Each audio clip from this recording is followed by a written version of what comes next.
On the scale of things going on right now, this is not the most important, but I do have like the tiniest amount of expertise here, and I think it's kind of fascinating. So here's how importing works very basically. A product is coming into the US from somewhere else, and it may be that the person buying that product from somewhere else has to pay a special tax on that called a tariff, because the US government would prefer they not do that. And I'm not gonna get into all the reasons why tariffs happen. But if I wanna bring like 1,000 carat onesies into the US, which I did once, they have to go through customs. And customs does a bunch of things. First, they might check to see whether or not the thing you say you're importing is what you are importing. Because different products have different tariffs. Like a shirt with a pocket here has a tariff that's different than a shirt with a pocket down here, which is really weird, but that is how the world works. They also want to check to see that it's like legal. For example, when I imported those 1,000 carat onesies, I did not specify to the manufacturer, and they did not tell me to put a made in China label on it. And so they did not have made in China labels on them, which meant that they stayed in a warehouse for months while we figured that out. But that's just one of the many regulations that different products have to follow. And the regulations for a carat onesie is going to be different from the regulations for a drone.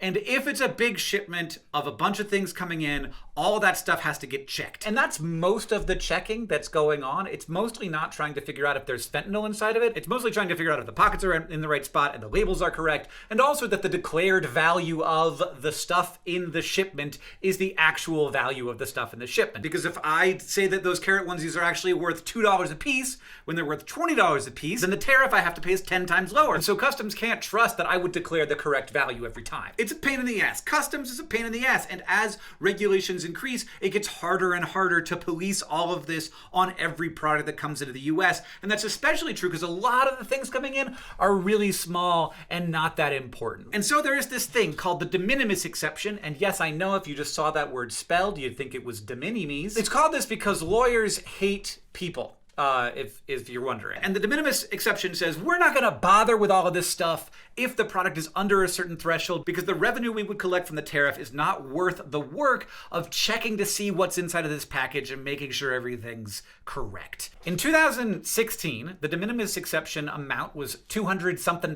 So anything that had a value less than that, they just wouldn't check it. It just went straight through. No worries. And that was something like maybe 130 million packages a year. But in 2016, President Obama's government decided, first, that number hadn't been raised since the 90s and there had been inflation, so you might as well raise it some. Second, there was too much work to do at the Customs and Border Protection warehouses, and so they were like, let's just let more of this through. Let's raise the threshold, and they raised it to $800. That was a consequential choice, and it became an even more consequential choice when Donald Trump raised tariffs on products from China. What happened is, like, for a lot of products, a thing switched over where it became cheaper to ship it directly from China than to ship it in a large package in America and then to distribute from a warehouse inside of America. Obviously, more efficient to ship a very big package of stuff to a warehouse and then have the warehouse in America do that work than it would be to have every individual little package coming over from China going directly to the person buying the product. But this is what happens. So if I want to import 1,000 carat onesies, I'm gonna have to pay the tax on that. But if they just want to sell a carat onesie direct to somebody in the US, no one has to pay that tax. That's the situation we created. That created a huge opportunity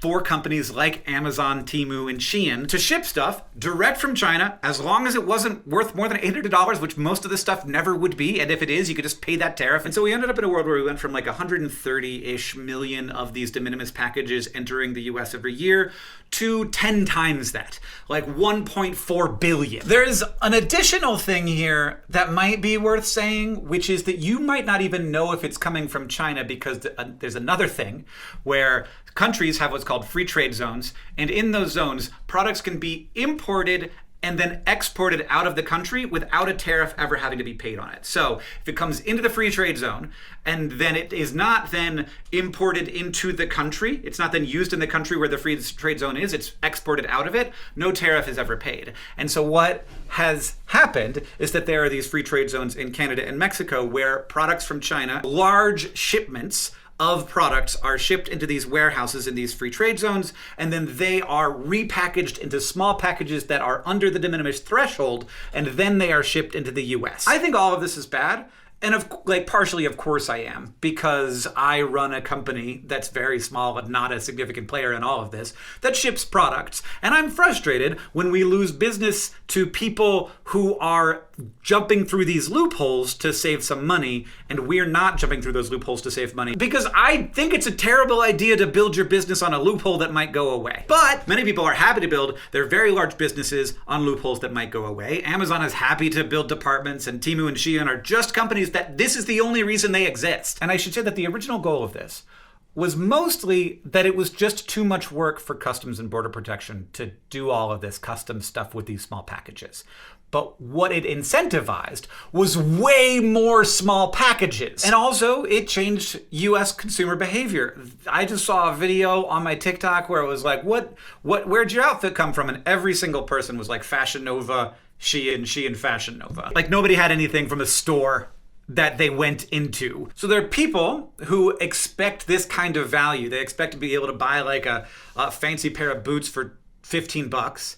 And there are a huge number of packages coming into the country under the de minimis threshold. And I think that you have to close down this loophole somehow.